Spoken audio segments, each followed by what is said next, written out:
All right. Yo, what's up? Lorenzo here. Happy Monday, guys. Wow, a lot of heavy stuff happening right now in the news as I got my phone and my God, scrolled through social media in X.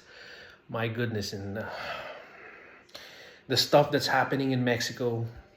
Wow. I'm just so saddened and very concerned for the innocent civilians that are caught up in this so-called drug war that's going on.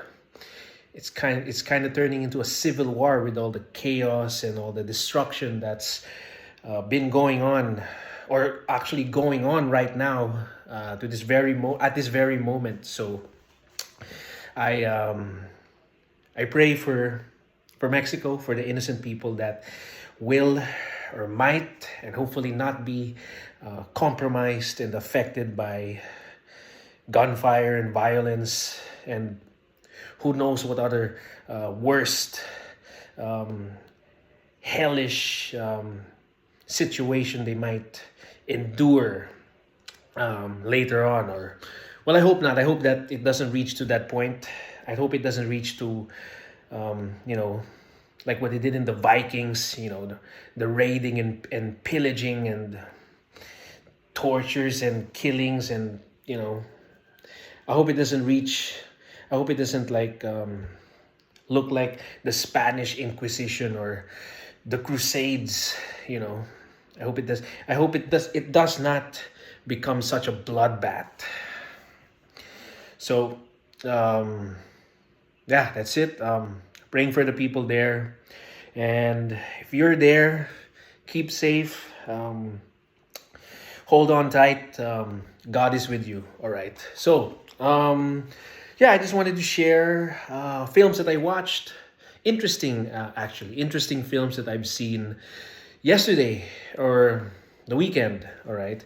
And I'm gonna name a few that I suggest that you watch, because it's worth a watch, even though it's low budget, it's independent, and it's also foreign films. And surprisingly, it's pretty good because it does have powerful messages, and it does have a voice that wants to voice out some social issue or a problem.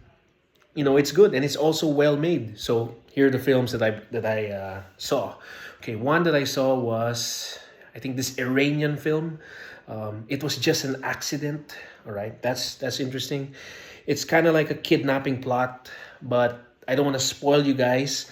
But there's a lot of similarities between Roman Polanski's film called Death and the Maiden to this film. It has a similar plot. It has a political element to it. So it's an interesting watch.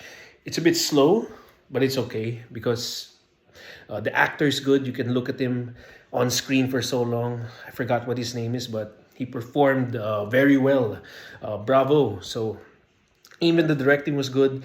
Everything technically it was good, and it's actually a good, powerful, independent film because it does have a lot to say without showing so much. And I think in the independent realm, and the way filmmaking is now, is you try to convey a message to a wide audience without showing so much. I think that's from.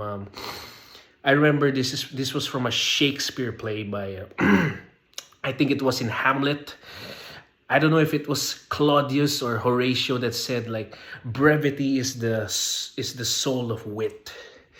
That means that you can say something without showing so much.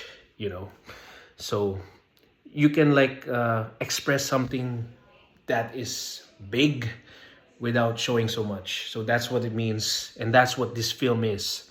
So yeah, so it was just an accident. Then what's the other one? I'm still watching Sentimental Value.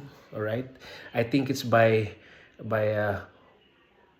Joachim Trier. I think he's a close relative of Lars von Trier or the son. I'm not sure, but I'm a fan of von Trier because I love his films. Nymphomaniac, The House That Jack Built, amazing films. I'm continuing that. It's about the father that's trying to reconnect with his daughter, but he's having a hard time because he has been gone for a long time and he hasn't supported them. So it leaves the daughter with a lot of skeletons in her closet. So there you have it. But it's an interesting watch. I'm still watching it, and we'll probably review it in the coming days. Then I saw, what's the other one I see? Damn. It was just an accident. That one. The Korean one. The Korean one. No Other Choice. That's an interesting watch by Chan-wook Park. All right, he's one of my favorite South Korean filmmakers who did Old Boy, Sympathy for Mr. Vengeance, Lady Vengeance, and Thirst, and others. He's a great visionary filmmaker because he has a style, and he always tries to find something new or a new camera trick or a movement in the camera. Really good. And I dug it. I dug it pretty much because I think it's a story that resonates with what is happening now in the world, including the working class, and it's interesting and it's quite funny at some times. It's a dark crime thriller. So if you're into those, it's kind of like if the Coen brothers made a Korean film. That's what it is. The Coen brothers, right? The No Country for Old Men and Fargo. It's kind of like in that category. So it's interesting. So watch it.